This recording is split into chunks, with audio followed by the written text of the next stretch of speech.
are shattered by violence. Now again, the St. Louis County Police have confirmed that there was an officer involved in the shooting, but it's still too early to determine if there was, how bad that person was injured who is reportedly hurt, whether that bullet came from a police officer's gun or some sort of skirmish within the crowd. But again, as you mentioned, that those terrifying moments, it sounds like almost a dozen gunshots, everyone scattering and running, not knowing which direction the gunfire came from. Now, if you go to the St. Louis County Police Department Twitter feed, they show pictures of police cars with bullet holes through their windows, one through a bumper. As is so often the case in these crowds, when you just don't know where the gunfire is coming from. And so, again, it's still too early, but one thing is clear. This peaceful weekend, again, has been shattered by violence, kind of ceremoniously on the one-year anniversary of Michael Brown's death. Absolutely. We're just looking at some video in this split screen moments ago where police in riot gear were moving in. There was a lot of cause for concern that there was a woman on the ground that they picked up. We don't know if she was injured, if she was just overcome by emotions. It's really hard to tell because all of this video is coming in from different sources into the newsroom, and we're just trying to give you as much information as we can as the viewers.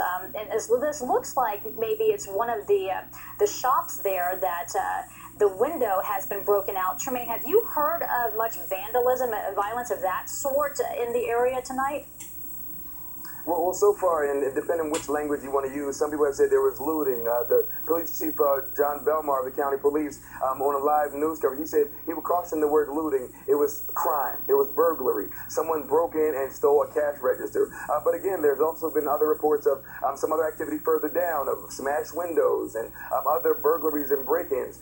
But again, even though this weekend was shattered by the violence tonight, there was actually also an unrelated shooting, apparently unrelated to the protest, a shooting of someone late last night in the arm. Then early this morning, someone shot in the foot in a apparent drive-by shooting. And then again tonight. And so when you spend any time out here, again, as is so often the case, you just don't know what could happen next. And again, it's still too early to know exactly what happened. But again, this violence has again shattered this peaceful weekend. So you talk about these different pockets of violence. You talk about these other two shootings that were unrelated to any of the protests tonight. Are you seeing the violence ramp up over this weekend as you know we got closer to the weekend, or is this something that is constant in the area? I think one thing that had been a concern last summer as well as this summer is, and the police have said it, some of the organizers have said it, in these the massive protests, there are straight up criminals. There are people who may take advantage of the situation. When you have relative, I don't want to say chaos, but disorder, you have angry crowds, you have police.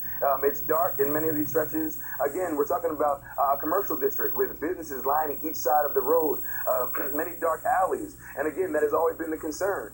Will violent actors take advantage of the situation? And so while you always have the mass of peaceful protesters, we've seen time and again, especially when there's gunplay involved, they're seen with the police was called just straight up criminals taking advantage, criminals and thugs.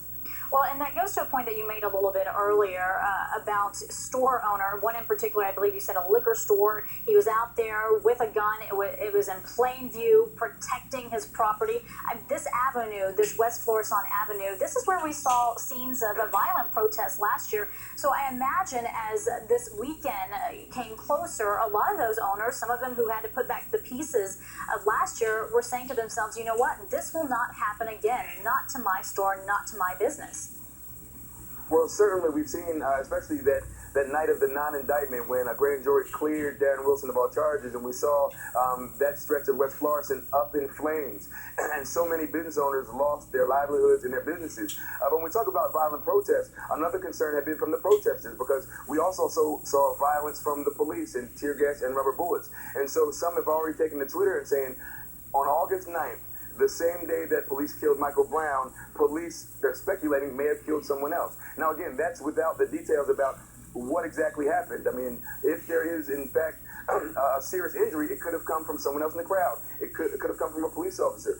But already, is so often is the case, the rumor mill starts churning. We're already in this kind of heightened sense, this emotional state where even before the shooting, you saw dozens of angry people lining up against, right across from the police, so reminiscent from last year. And so while emotions are running high, and now we have violence and perhaps some bloodshed, there is concern, I'm sure, all the way around, from the business owners, from those who have been working so hard to try to keep these protests peaceful and organized, and then from the police who are trying to protect themselves and protect the businesses and maintain some semblance of order and peace.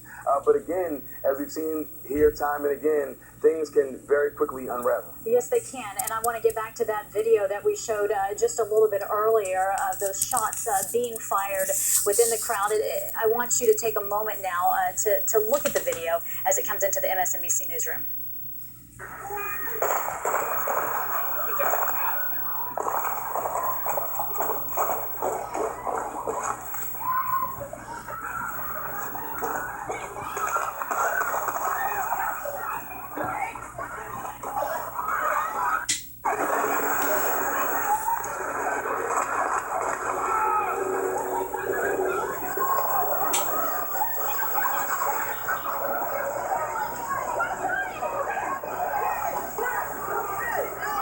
So as you can see in this video and here primarily, you're hearing pockets of shots ringing out, pop, pop, pop here, and then people dispersing. You saw the person operating that camera, running a little bit and flipping all around. Then you heard more pockets of gunfire, and obviously people on the ground were trying to figure out, where is this coming from? Where are the shots coming from? Who is doing this?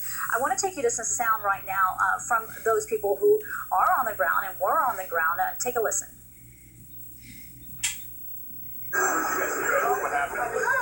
Just a lot of shots, a lot of gunshots. Yeah. And we just ran back here immediately. So they were from over in that direction. People were running before the shots were fired, so it wasn't even just that. How many shots did you hear? I mean, at least 15 to 20. Probably on the low end.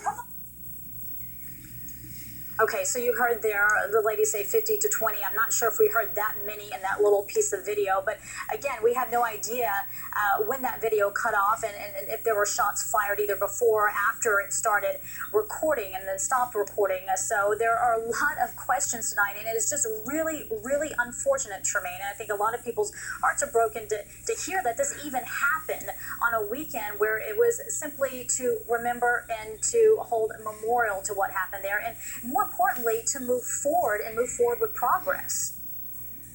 Well, that's right. I mean, even in the midst of this idea of moving forward in progress, I think what that woman said was kind of illustrated how frightening this can be. She thinks she heard 30, 40, or 50 gunshots, and that's how it feels. If you've ever been around in any kind of situation where there's gunfire, 1 or 2 bullets is frightening enough, and then you hear the screams. But in this case, where it sounded like, upward of a dozen, how frightening that must have been, and witnesses running. And after that, and I've seen on social media other witness videos, someone is crying out that something happened to her brother or boyfriend. It's unclear and unverified.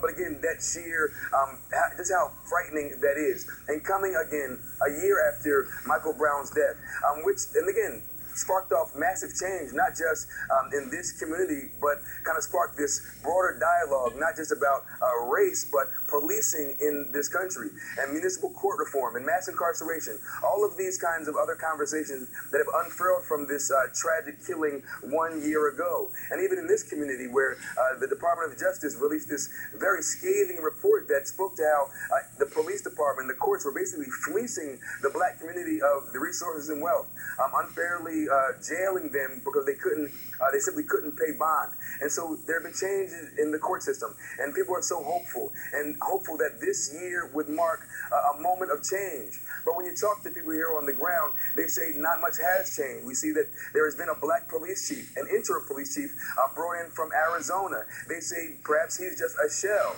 You look at the city manager, another African American who is also interim.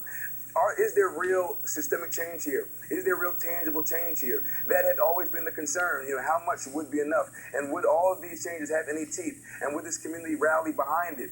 But again, many would say that, this events like this tonight, whether the police shot someone or whether someone within the crowd shot someone, will only set them back. Will only throw more fuel on what is already a very volatile situation. And again, when you listen to those people talk about those experiences tonight, the idea that there were a dozen or so gunshots in the air and everyone is running for safety, it again speaks to just how volatile and fragile things have been here in Ferguson. But also, it does speak to the sense of everyone wanting to work together here. And the reason why I say that is we are not hearing about pockets of violence right now. We are not hearing about people rushing to judgment. We're not hearing about any other type of, tense situation. From the video that we have seen following the shooting tonight, those pockets of gunfire that rang out, we saw people just standing there by the police and riot gear trying to figure out what happened. It doesn't seem like tensions are completely off the charts. What they're trying to do is figure out what went wrong, and they're not leaning toward any sense of violence, if you will.